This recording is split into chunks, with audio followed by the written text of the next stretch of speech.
Drama serial कलंदर में आज की एपिसोड में तबरेज़ सुंबल से मिलने जाता है तो सुंबल बड़ा खुश होती है, लेकिन वो उसको इजहार नहीं करती क्योंकि उसके पापा ने उसे मना किया था कि उसको ज़्यादा सख्ती में रखना है, उसे ज़्यादा ढील नहीं देनी। तबरेज़ कहता है कि मुझे बहुत भूख लगी है, आज क्या है खाने में। तो कुक आता है, कुक से पूछता है कि आज क्या बनाया है, तो कुक कहता है कि आज सारा कुछ आपकी पसंद का बना है। इतनी देर में सुंबल को कॉल आ जाती है, वो कॉल सुनने खड़ी हो जाती है। तबरेज़ कहता है कि जल्दी कॉल बंद करो यार, मुझे बहुत भूख लगी है, मैं सुबह का भूखा हूँ। वो बड़े गुस्से में उसको डांट के चली जाती है कि क्या हो गया है, थोड़ा सब्र नहीं कर सकते, इतनी भी क्या पड़ गई है, कह के चली जाती है। तो तबरेज़ को याद आता है कि दुर्योधन उसी किस तरह खिदमत करती थी, उसके आगे पीछे फिरती थी, वो जो कहता था चुप करके डांट खा लेती थी। बल्कि तबरेज़ ने कहा था चाय भी ज़रा भी मज़े की नहीं है, अदन बिल्कुल खामोश हो गई थी। फिर उसने कहा कि ये क्या तुम मेरे लिए हाफ़ फ्राई एग बना के ले आई हो, मैं हाफ़ फ्राई एग नहीं खाता, मैं आमलेट खाता हूँ, तुमने आमलेट क्यों नहीं बनाया। और उसको बड़ा डांट रहा था, लेकिन मिजाल है कि आगे से दुर्योधन ज़रा सा भी कुछ कहे वो चुप के खामोशी से सारा कुछ सुनती रहती थी। फिर उसने कहा था कि जल्दी से मुझे जैम लगा दो ब्रेड पे, और टाइम नहीं है पराठा या आमलेट बनाने का, तुम जल्दी करो। जब उसने जैम लगा के दिया तो उसमें भी नुक्स निकालना शुरू कर दिया कि ये क्या किया है, ये तो सारा जैम ऐसे लगाते हैं, तुम्हें जैम तक लगानी नहीं आती। लेकिन वो खामोशी से सुनती रही थी।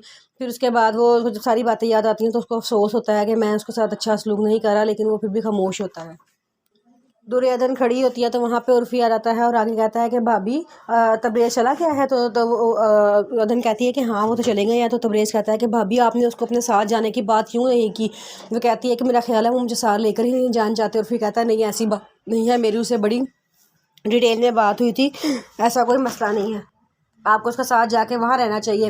अदन कहती है कि लेकिन यहाँ पे भी तो मेरी ज़रूरत है ना लोगों को, मैं वहाँ चली गई तो अम्मी का चाचे का ख्याल कौन रखेगा।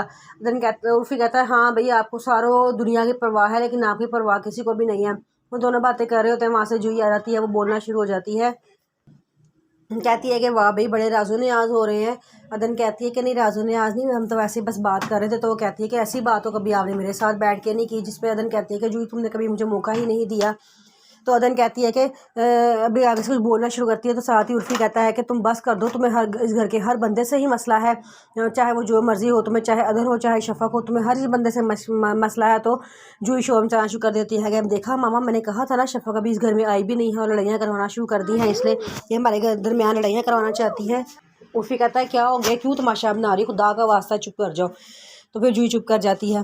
तबरेज़ अपने दोस्त से मिलने के लिए जाता है तो वो कहता है कि हाँ भाई आ गए हो तुम, इतने दिनों बाद तुम्हें याद नहीं आई दोस्त की। तो तबरेज़ कहता है कि नहीं यार, जब मैं वहाँ जाता हूँ ना गाँव, वहाँ तो मुझे लगता है कि सारी बादशाहत ही मेरी है, हर कोई मुझसे बड़ा खुश होता है, जो बात मैं कहता हूँ वही हरफ़ आखिर होती है, सब मेरी सही कदर करते हैं, मेरी भी। तो आगे से उसका दोस्त कहता है और तुम्हारी बीवी जो अदन भाभी, उनका क्या ख्याल है। वो कहता है कि यार वो बहुत अच्छी लड़की है, वो मेरा इतना ख्याल रखती है ना, हर वक्त मेरे आगे पीछे घूमती है, अगर मैं उसको डांट भी दूँगा, मैं जाल आगे से कोई एक लफ्ज़ ही बोले मेरा बड़ा ख्याल करती है, मुझे जो है मैं ऐसी ही बीवी डिज़र्व करता था। और वो इतनी मासूम है ना, उसे हर किसी का ख्याल होता है, वो हर किसी की परवाह करती है, लेकिन यह सुंबल इसको तो कोई फ़िक्र ही नहीं है। तो उसका दोस्त कहता है कि हाँ तो अगर तुम इतनी अच्छी तुम्हारी बीवी है तो तुमसे क्यों धोखा दे रहे हो, उसे छोड़ दो। और तबरेज़ कहता है कि नहीं यार मैं सुंबल को भी नहीं छोड़ सकता, ये जो मेरी जादुई दुनिया है ना पैसे वाली, ये उसी के दम से है, उसी ने ही मुझे दिलाई है, इसलिए मैं उसकी डांट उसका गुस्सा सब कुछ चुप करके बर्दाश्त कर लेता हूँ कि अगर इसको मैंने छोड़ दिया तो मुझे सारी चीज़ें छोड़नी पड़ जाएंगी। उसका दोस्त कहता है कि हाँ भाई ये भी तुम सही कह रहे हो।